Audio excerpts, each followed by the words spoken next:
ഗ്രാമിക ന്യൂസിലേക്ക് സ്വാഗതം. തലശ്ശേരി പൊന്നം കാട്ടിൽ അടൂട മടപ്പുരയിൽ ചെണ്ട പരിശീലന അരങ്ങേറ്റം നടന്നു. കൊട്ടാരം കലാ സാംസ്കാരിക വേദിയുടെ 2ാം ബാച്ചാണ് ചെണ്ട അരങ്ങേറ്റം സംഘടിപ്പിച്ചത്. വിപിൻ ഗുരികളുടെ നേതൃത്വത്തിലായിരുന്നു അരങ്ങേറ്റം. ചെണ്ടവാദ്യക്കാർ അരങ്ങേറ്റത്തിൽ കൊട്ടിക്കയറി.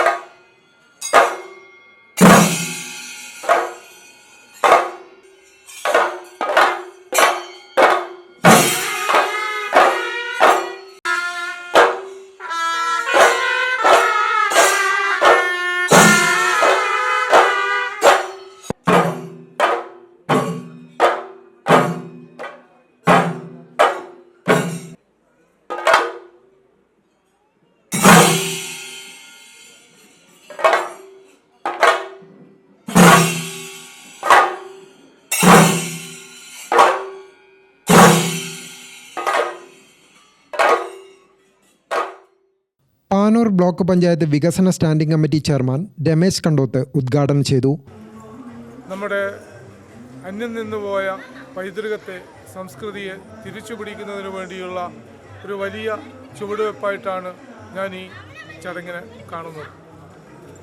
നമ്മുടെ പുതിയ തലമുറയെ സംബന്ധിച്ചിടത്തോളം എന്തായിരുന്നു നമ്മുടെ ഇന്നലെകൾ എന്നതിനെക്കുറിച്ച്, ഇന്നലത്തെ മനുഷ്യൻ ഈ നാടിന് സമർപ്പിച്ചിട്ടുള്ള അന്നത്തെ സാമൂഹിക ജീവിതത്തിൻ്റെ താളബോധത്തെയും അതുപോലെ തന്നെ സാംസ്കാരികമായ അവരുടെ വിശ്വാസങ്ങളെയും അതുപോലെ തന്നെ അവരുടെ ചിന്തകളെയും ഒക്കെ പ്രതിഫലിപ്പിക്കുന്ന നമ്മുടെ പഴയ ഫോക്ക്ലോർ സംവിധാനങ്ങളുമായി ബന്ധപ്പെട്ടിട്ടുള്ള കലാരൂപങ്ങളെ വീണ്ടും ഈ നാടിന് ഓർമ്മിപ്പിക്കുന്നതിന് വേണ്ടി, പുതിയ തലമുറയ്ക്ക് പരിചയപ്പെടുത്തുന്നതിന് വേണ്ടിയുള്ള വലിയൊരു പരിശ്രമമായിട്ടാണ് ഞാൻ ഈ ചടങ്ങിനെ കാണുന്നത്. നമുക്കറിയാം, നമ്മുടെ കുട്ടികൾ പലതരത്തിൽ അവരുടെ മാനസിക തലത്തിൽ മാറ്റങ്ങൾ വന്നുകൊണ്ടിരിക്കുകയാണ്. ആധുനികതയുടെ കടന്നുകയറ്റത്തോടുകൂടി ഇന്നലെകളിലെ പലതും നമുക്ക് നഷ്ടപ്പെട്ടുകൊണ്ടിരിക്കുന്നു എന്ന സാഹചര്യത്തിൽ അതിനെ തിരിച്ചു പിടിക്കുന്നതിന് വേണ്ടിയുള്ള പരിശ്രമങ്ങളാണ് ഇവിടെ നടക്കുന്നത്.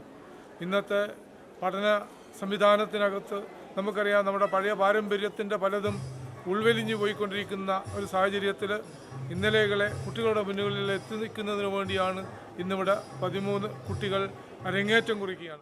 വാടങ്കം പവിത്രൻ അധ്യക്ഷനായി. T K Shaji, T K Balan, Vipin Gurikkal, Bhaskaran Korarath, Savithri, Sasidharan, A K Shiju, Sandeep, Ponnam Krishnan, Dinesh Babu തുടങ്ങിയവർ സംസാരിച്ചു. തുടർന്ന് വിപിൻ ഗുരികളുടെ നേതൃത്വത്തിൽ പഞ്ചാരിമേളവും വനിതകളുടെ കൈകൊട്ടിക്കളിയും അരങ്ങേറി.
ഗ്രാമിക ന്യൂസ്, തലശ്ശേരി.